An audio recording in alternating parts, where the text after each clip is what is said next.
ही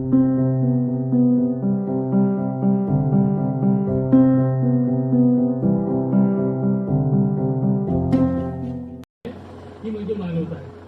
आणि ह्या मानवतेमध्ये कृष्णराव देसाई सर त्यांच्या मिसेस यांनी सांगितलं, आज 12 वर्षापासून जे काम करत ह्या ताईने सुद्धा सांगितलं का एक मुलगा आपल्या आईवडिलांचं पालनपोषण करू शकत नाही, तर अनेक वृद्धांना आपल्या उद्यमात सामावून घेणं हे फार मोठं काम आहे.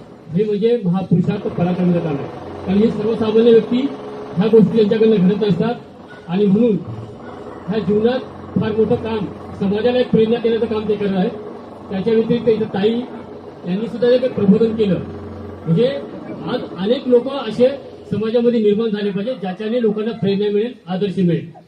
आणि ह्याच कधीच एक मी छोटीशी उदाहरण सांगतो की आज आम्ही 15 वर्षापासून एक पती पत्नी ह्या नात्याने आपण जेव्हा पती पत्नी जर सुरक्षित असू तर आपला मुलगा सुरक्षित येईल. आपला मुलगा सुरक्षित झाला तर आपले जे वृद्ध आहेत, जे आपले ज्येष्ठ नागरिक आहेत ते सुरक्षित होतील. ते सुरक्षित झाले तर माझ्याकडचे जे माझे नातेवाईक आहेत ते सुरक्षित होतील. माझ्या पत्नीकडचे नातेवाईक सुरक्षित होतील. म्हणजे जेव्हा एक पती पत्नी सुरक्षित होतो तेव्हा एक पूर्ण वलय सुरक्षित होतं आणि ती सुरक्षितता समाजापर्यंत फार मोठा बोध घेऊन जातो. आणि ह्या उद्देशाने आम्ही 15 वर्षापासून एक काम करतो की चला आपण पत्नी पती जर आपल्यामध्ये जर चांगलं नातं निर्माण झालं त्या समाजाला आपण फार देऊ शकतो. आणि हेच नातं आज ह्या दोघांच्या वतीने मला पाहायला मिळतं.